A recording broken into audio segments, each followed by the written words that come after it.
In my dreams last night, I was standing in the rain.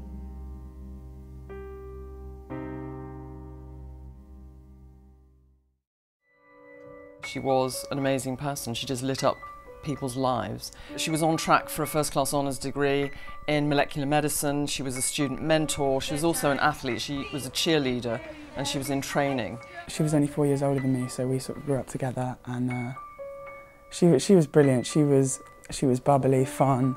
We had some crazy arguments, but it was all good. We were cheerleaders together. We were side bases, and Hess and I were nicknamed Team Blonde because we were obviously blonde and very ditzy and very silly. She makes me laugh. She always cheers me up. She winds me up like I can't even describe, but I really and truly love her. There was no shelter. She'd been out for an awards night, so the cheerleaders had got an award and they'd had a few glasses of alcohol during the dinner.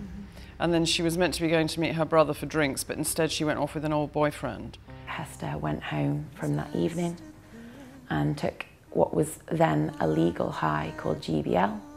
He gave her supposedly half a dose of GBL, which was originally a date rape drug. She fell asleep, fell into a coma and never woke up, and I never saw my best friend again.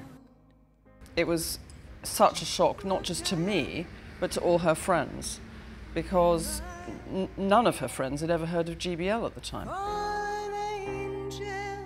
A lot of the legal highs are actually not legal at all.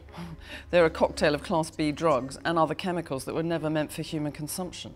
And so kids are being fooled into thinking that they're safe because they're legal, but actually they're not. And they are literally playing Russian roulette with their lives.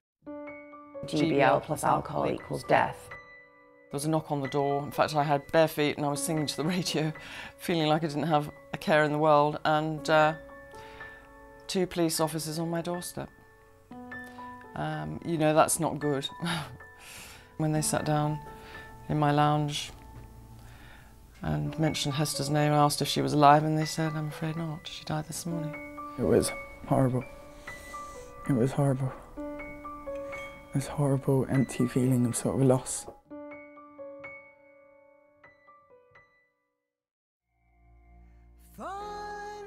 I can't imagine something that could break my heart more than losing Hester. Hess would never have wanted us to have to go through this. It just never gets better.